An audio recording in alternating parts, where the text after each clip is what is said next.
Praise the lord. ప్రభువైన యేసుక్రీస్తు నామములో మీ అందరికీ ఉదయకాలపు శుభాలు తెలియజేయుచున్నాను. ఈరోజు దేవుడు మనకు అనుగ్రహిస్తున్న అతి శ్రేష్టమైన వాగ్దానము ద్వితీయోపదేశకాండము 31వ అధ్యాయము 8వ వచనాన్ని చదువుకుందాము. నీ ముందర నడుచువాడు యెహోవా, ఆయన నీకు తోడై ఉండును. ఈరోజు దేవుడు వాగ్దానం చేస్తున్నారు, మీ ముందర నడుస్తానని చెప్పి, మీకు తోడుగా ఉంటానని చెప్పి. ఆయన విడువడు, ఎడబాయడు. ఈ లోకంలో ఉన్న మనుషులు విడిచిపెట్టవచ్చు, కానీ మన దేవుడు ఎన్నడూ కూడా విడిచిపెట్టే దేవుడు కాదు, ఎన్నడూ కూడా త్రోసివేసే దేవుడు కాదు. ఆయన తోడుగా ఉండే దేవుడు.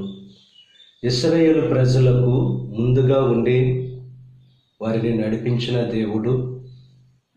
వారి ఆకలి తీర్చాడు, వారి దాహాన్ని తీర్చాడు.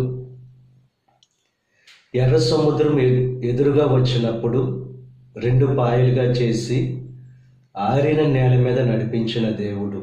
ఈరోజు మీకు ముందుగా దేవుడు నడుస్తానని చెప్పి, మీకు తోడుగా ఉండాలని చెప్పి దేవుడు వాగ్దానం చేస్తున్నారు. కనుక ఆ భయం నుండి విడుదల పొందుకుని ధైర్యంగా నిబ్బరముగా జీవించవలసిందిగా ప్రభు పేరట మిమ్మల్ని కోరుచున్నాను. దేవుడు మిమ్మల్ని దీవించి ఆశీర్వదించి ఆయన కృపలో మిమ్మల్ని ఉంచునుగాక.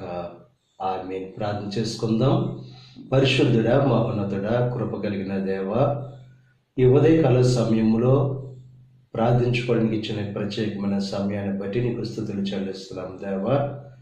ఈ ప్రార్థనలో ఏకీపిస్తున్న ప్రతి ఒక్కరిని దీవించండి, ఆశీర్వదించండి. ఈరోజు తలపిన ప్రతి కార్యాన్ని సఫలం చేయండి. వారి రాకపోకల్లో నీకు సహాయం అనుగ్రహించండి. ఈ దిన ఆశీర్వాదాలు ప్రతి ఒక్కరి మీద మెండుగా కురంభరింపచేసి నీ దీవులతో నింపి నడిపించమని యేసుక్రీస్తు నామం పేరట వేడుకొనుచున్నాం తండ్రి. ఆమేన్. తండ్రి, కుమార, పరిశుద్ధాత్మ త్రియేక దేవుని యొక్క కృప సదాకాలం మనకు తోడై ఉండి దేవుని యొక్క దీవెనలో ఆశీర్వాదాలతో నింపి నడిపించును గాక. ఆమేన్.